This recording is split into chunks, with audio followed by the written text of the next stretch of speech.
Hi అండి, నమస్తే. నేను మీ భార్గవి. వెల్కమ్ బ్యాక్ టు అమ్మ చేతి వెంట. ఈరోజు వీడియోలో most requested video chicken masala powder అలాగే మటన్ మసాలా పౌడర్ని హోమ్ మేడ్గా ఇంట్లోనే ఎలా తయారు చేసుకోవచ్చో చూపిస్తున్నాను.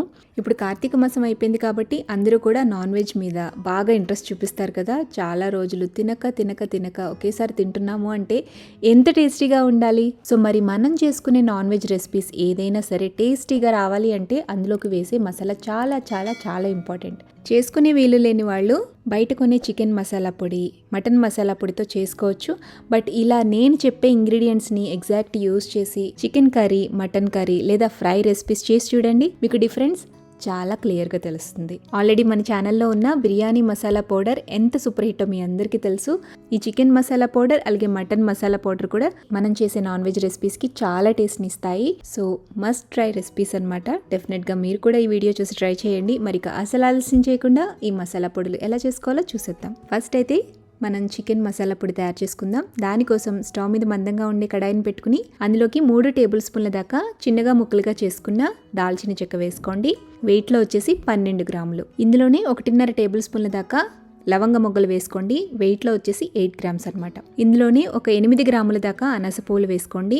8 నుంచి 10 పువ్వుల దాకా వేసుకోవచ్చు. ఫస్ట్ ఈ మూడింటిని కూడా లైట్గా లో ఫ్లేమ్లో పెట్టుకుని రోస్ట్ చేసుకోవాలి. మాడిపోకూడదండి. మంచి సువాసన వచ్చేంత వరకు 1 లేదా 2 నిమిషాల పాటు నిదానంగా లో ఫ్లేమ్లోనే రోస్ట్ చేయండి. తర్వాత ఇందులోకి 2 టేబుల్ స్పూన్ల దాకా చిన్న యాలక్కాయలు వేసుకోవాలి. వెయిట్లో 12 గ్రాములండి. మీకు కౌంట్లో చెప్పాలి అంటే 50 దాకా యాలక్కాయలు వేసుకోవచ్చు. యాలకులు వేసిన తర్వాత చిన్న మంట మీదే 1 నిమిషం పాటు ఫ్రై చేయండి. ఇప్పుడు ఇందులోకి 1/3 కప్ దాకా ధనియాలు వేసుకోండి. ధనియాలు వెయిట్లో వచ్చేసి 20 గ్రాములు. ధనియాలు వేసి కొద్దిగా ఫ్రై చేయండి. ఒక 1/2 నిమిషం పాటు రోస్ట్ చేసుకున్న తర్వాత ఇందులోనే జీలకర్ర వేసుకోవాలి. జీలకర్ర కూడా 1.5 టేబుల్ స్పూన్ దాకా వేసుకోవాలి. ఇది వెయిట్లో వచ్చేసి 12 గ్రాములు అనమాట. జీలకర్ర వేసాక ఎక్కువసేపు వేయించాల్సిన పని లేదు. ఆ వేడికి బాగా వేగిపోతాయండి. సో జీలకర్ర మాడిపోకూడదు. మాడితే మళ్ళీ టేస్ట్ మారిపోతుంది. సో కొంచెం వేయించేసి స్టవ్ ఆపేసేయండి. ఇది ఐరన్ కడాయి కాబట్టి ఇందులో హీట్ అనేది రిటైన్ చేసుకుంటూ ఉంటుంది. సో నేను అందుకే ముందుగానే ఆపేసి మిగిలిన ఇంగ్రీడియంట్స్ వేసేస్తున్నాను. ఆ వేడికే అన్నీ కూడా వేగిపోతాయి. స్టవ్ ఆపిన తర్వాత ఇందులోకి 1 జాపత్రి వేసుకోండి. అలాగే 2 లేదా 3 బిర్యానీ ఆకులు, 1 స్టోన్ ఫ్లవర్, ఇది రాతి పువ్వు అండి, సూపర్ మార్కెట్స్లో ఈజీగా దొరుకుతుంది, అది కూడా 1 వేసుకోండి. ఇందులోనే 1 ఇంచు దాకా సొంటిని కొద్దిగా ఇలా కచ్చాపచ్చగా దంచుకుని వేసుకోవాలి. అలాగే 2 టేబుల్ స్పూన్ల దాకా జీడిపప్పు పలుకులు, 1/2 టీ స్పూన్ దాకా మెంతులు, అలాగే 1 టీ స్పూన్ దాకా సోంపు, 1 టేబుల్ స్పూన్ దాకా గసగసాలు, 1/4 కప్పు దాకా డ్రైగా రోస్ట్ చేసుకున్న కరివేపాకు ఆకులు కూడా వేసేసి ఒక్కసారి ఆ వేడి మీదే కలుపుతూ వేయించేసేయండి. కరివేపాకు మీరు ఎండలో కావాలన్నా పెట్టుకోవచ్చు, లేదా ముందుగానే డ్రైగా ప్యాన్లో రోస్ట్ చేసేసుకున్నా కూడా ఇవి క్రిస్పీగా అయిపోతాయి అన్నమాట. సో ఈ దినుసులన్నింటినీ కూడా నిదానంగా లో ఫ్లేమ్లో మాత్రమే, మాడిపోకుండా కలర్ చేంజ్ అయిపోకుండా వేయించుకోవాలి. ఇలా వేయించుకున్న దినుసులన్నింటినీ కూడా స్టవ్ ఆపి పక్కకు దించుకుని పూర్తిగా చల్లారనివ్వండి.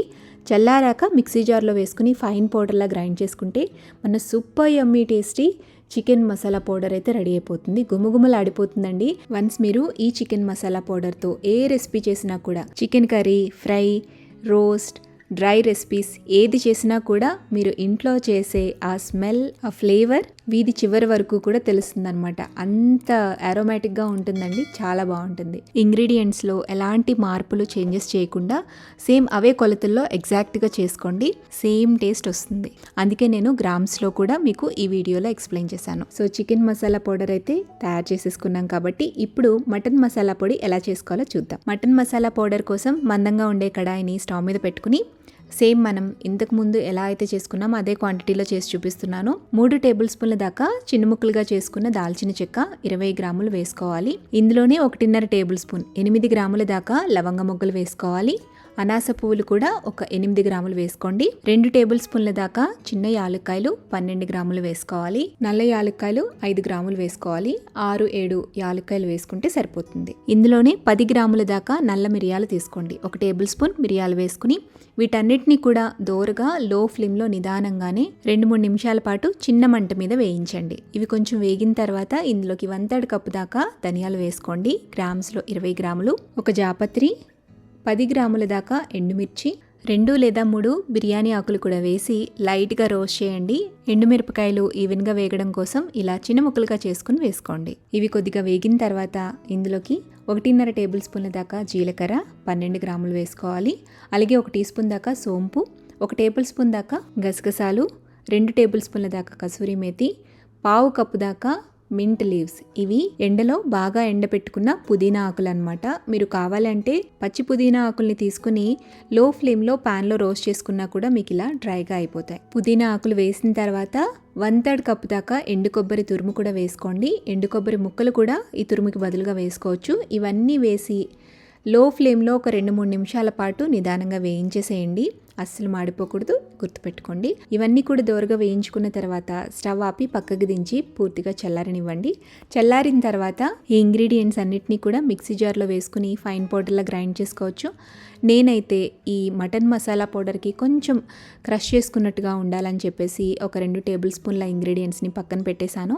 మిగిలిన ఇంగ్రీడియంట్స్ అన్నిటినీ కూడా మిక్సీ జార్లో వేసి ఫైన్ పౌడర్లా గ్రైండ్ చేసి ఆ తర్వాత ఈ డ్రై ఇంగ్రీడియంట్స్ని ఇందులోనే వేసి జస్ట్ లైట్గా ఒక పల్స్ ఇచ్చాను, అంతే. సో మన టేస్టీ యమ్మీ మటన్ మసాలా పౌడర్ కూడా రెడీ అయిపోయిందండి. ఈ మటన్ మసాలా పౌడర్తో కూడా మీరు ఏ మటన్ రెసిపీస్ చేసినా కూడా చాలా టేస్టీగా కుదురుతాయి. వన్స్ ఇలా మసాలా పౌడర్స్ తయారు చేసేసుకున్న తర్వాత ఎయిర్ టైట్గా ఉండే గ్లాస్ జార్లో కనుక స్టోర్ చేసుకుంటే ఈజీగా 4 to 6 months పాటు స్టోర్ చేసుకోవచ్చు. మీరు ఫ్రిడ్జ్లో పెట్టుకుంటే కలర్ కానీ ఫ్లేవర్ కానీ ఏమీ చేంజ్ అవ్వకుండా 1 year నిల్వ ఉంటుంది. అంతేనండి. ఈ కొలతల్లో ఈ ఇంగ్రీడియంట్స్ యూజ్ చేస్తూ ఒకసారి మసాలా పౌడర్స్ని ట్రై చేసి వాటితో నాన్ వెజ్ రెసిపీస్ ట్రై చేయండి. ఐఎమ్ ష్యూర్ ఎప్పుడు కూడా ఈ హోమ్ మేడ్ మసాలా పౌడర్స్ని మీ రెసిపీస్కి వాడతారు. And home made garam masala powder, biryani masala powder ఇంతవరకు చూడకపోతే లింక్ డిస్క్రిప్షన్ బాక్స్లో ఇస్తాను, గో అండ్ చెక్అవుట్. ఈ రెసిపీస్ని మీరు కూడా ఇంట్లో ట్రై చేసి మీ ఫీడ్బ్యాక్ని నాతో కామెంట్ సెక్షన్లో షేర్ చేయడం మర్చిపోవద్దు. వీడియో నచ్చితే డెఫినెట్గా లైక్ చేయండి, మీ ఫ్రెండ్స్కి రిలేటివ్స్కి షేర్ చేయండి. మరిన్ని టేస్టీ సింపుల్ క్విక్ రెసిపీస్ కోసం అమ్మ చేతి వంట ఛానల్ని సబ్స్క్రైబ్ చేయండి.